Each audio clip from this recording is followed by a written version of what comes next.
ಪ್ರತಿಯೊಂದು ಪ್ರವಾಸಿ ತಾಣವು ತನ್ನದೇ ಆದ ವೈಶಿಷ್ಟ್ಯ ಹಾಗೂ ಇತಿಹಾಸವನ್ನು ಹೊಂದಿದೆ. ಆ ದೃಷ್ಟಿಯಲ್ಲಿ ಬೇಲೂರಿನ ವೈಶಿಷ್ಟ್ಯವನ್ನು ಈ ಪಾಠದ ಮೂಲಕ ತಿಳಿ. ಶಾಲಾ ಮಕ್ಕಳು ಪ್ರವಾಸಕ್ಕೆ ಹೊರಟರು. ಬಸ್ಸು ಬೇಲೂರನ್ನು ಸಮೀಪಿಸಿತು. ಗುರುಗಳೇ, ಅಲ್ಲಿ ಕಾಣಿಸುತ್ತಿರುವ ಊರು ಯಾವುದು? ಅದು ಬೇಲೂರು. ಅಲ್ಲಿರುವ ದೇವಾಲಯ ಯಾವುದು ಗುರುಗಳೇ? ಅದು ಚೆನ್ನಕೇಶವ ದೇವಾಲಯ.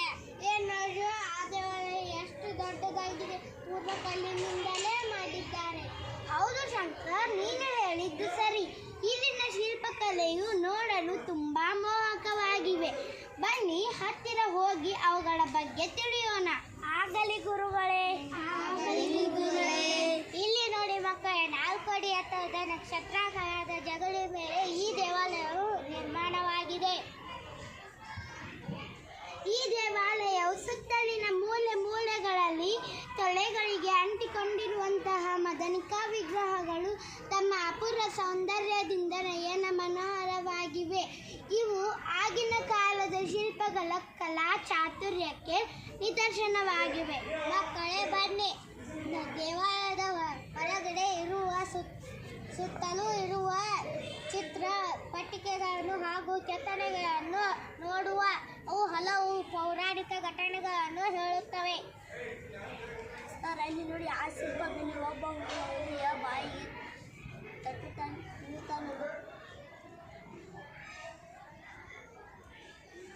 ಅದು ಸಳನು ಹುಲಿಯೊಡನೆ ಹೋರಾಡಿದ ಘಟನೆಯ ಶಿಲ್ಪ.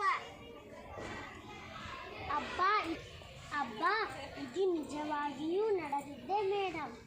ಹೌದು, ಇದರ ಬಗ್ಗೆ ತಿಳಿಯಲು ನಿಮಗೆ ತುಂಬಾ ಕುತೂಹಲವಾಗುತ್ತದೆಯಲ್ಲವೇ? ನಾನಿದರ ಬಗ್ಗೆ ತಿಳಿಸುತ್ತೇನೆ. ಎಲ್ಲ ಮಕ್ಕಳೇ ಬನ್ನಿ ಮಕ್ಕಳೇ, ಎಲ್ಲರೂ ಅಲ್ಲಿ ನೆರಳಿನಲ್ಲಿ ಕುಳಿತುಕೊಳ್ಳುವ. ಮೂಡಿಗೆರೆ ತಾಲೂಕಿನ ಅಂಗಡಿ ಎಂಬ ಹಳ್ಳಿಗೆ ಹೊಂದಿಕೊಂಡಂತೆ ಒಂದು ದೊಡ್ಡ ಅಡವಿ ಇತ್ತು. ಅಲ್ಲಿದ್ದ ವಾಸಂತಿ ಗುಡಿಯೊಳಗಿದ್ದ ಒಬ್ಬರು ಜೈನ್ ಗುರುಗಳು ಮಕ್ಕಳಿಗೆ ಪಾಠ ಹೇಳಿಕೊಡುತ್ತಿದ್ದರು. ಅಬ್ಬಾ, ಎಷ್ಟು ದೊಡ್ಡ ಕಾಡಿನಲ್ಲಿ ಮಕ್ಕಳಿಗೆ ಪಾಠ ಹೇಳಿಕೊಡುತ್ತಿದ್ದಾರೆ. ಹೌದು, ಒಂದು ದಿನ ಗುರುಗಳು ಪಾಠ ಮಾಡುತ್ತಿರುವಾಗ ಒಂದು ಹೆಬ್ಬುಲಿಯು ಆರ್ಭಟಿಸುತ್ತಾ ಅಲ್ಲಿಗೆ ಬಂತು.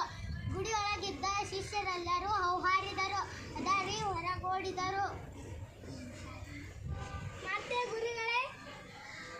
ಶಿಷ್ಯರಲ್ಲಿ ಒಬ್ಬನಾದ ಸಳನು ಗುರುಗಳ ರಕ್ಷಣೆಗೆ ನಿಂತನು. ಗುರುಗಳು ಅವನ ಕೈಗೆ ಒಂದು ಸಲಾಕೆಯನ್ನು ಕೊಟ್ಟು, ಕಬ್ಬಿಣದ ಸಲಾಕೆಯನ್ನು ಕೊಟ್ಟು, ಹೊಯ್ಸಳ ಹೊಯ್ಸಳ ಎಂದು ಕೂಗಿ ಹೇಳಿದರು. ಕಲಿಯೂ ಬಲಶಾಲಿಯೂ ಆದ ಸಳನು ಸ್ವಲ್ಪವೂ ಹೆದರದೆ ಆ ಸಲಾಕೆಯಿಂದ ಹುಲಿಯನ್ನು ಮಣಿಸಿದನು.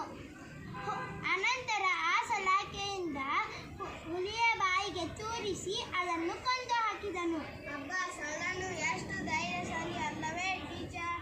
ಹೌದು, ಸಳನು ಹುಲಿಯನ್ನು ಮಣಿಸಿದ ಘಟನೆ ಗ್ರಾಮದಲ್ಲೆಲ್ಲ ಹರಡಿತು. ಜನರು ಗುಂಪಾಗಿ ಬಂದು ಬಳೆ ಸಳ ಒಳ್ಳೆಯ ಕೆಲಸ ಮಾಡಿದೆ ಎಂದು ಹೊಗಳಿದರು. ಆಮೇಲೆ ಏನಾಯಿತು ಗುರುಗಳೇ?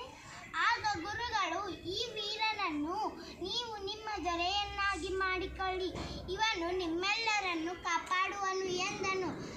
ಆಗ ಜನರು, ಇಂದಿನಿಂದ ಈತನೇ ನಮಗೆ ದೊರೆ ಎಂದು ಹೇಳಿ ಜಯಕಾರ ಮಾಡಿದರು. ಮುಂದೆ ಸಳನ ದೊರೆತನದಲ್ಲಿ ರಾಜ್ಯ ಸ್ಥಾಪನೆಯಾಯಿತು. ಅವನು ಹುಲಿಯನ್ನು ಮಣಿಸಿದ ಘಟನೆಯೇ ಆ ವಂಶದ ಲಾಂಛನವಾಯಿತು. ಹಾಗೂ ಗುರುಗಳು ಹೇಳಿದ ಹೊಯ್ಸಳ ಎಂಬ ನುಡಿಯಿಂದಲೇ ಅವನ ವಂಶವು ಪ್ರಸಿದ್ಧವಾಯಿತು. ಗುರುಗಳೇ, ಆ ಲಾಂಛನ ಇಲ್ಲಿ ಏಕೆ ಇದೆ? ಏಕೆಂದರೆ ಈ ದೇವಾಲಯವು ಅವನ ವಂಶದವನೇ ಆದ ವಿಷ್ಣುವರ್ಧನನಿಂದ ನಿರ್ಮಾಣವಾಯಿತು. ಆದ್ದರಿಂದ ಆ ವಂಶದ ಲಾಂಛನವನ್ನು ಇಲ್ಲಿ ಕೆತ್ತಲಾಗಿದೆ. ಇವನಲ್ಲದೆ ಈ ವಂಶದ ಅನೇಕ ರಾಜರು ಕಲೆ ಸಾಹಿತ್ಯಕ್ಕಾಗಿ ಗಣನೀಯ ಸೇವೆ ಸಲ್ಲಿಸಿದರು.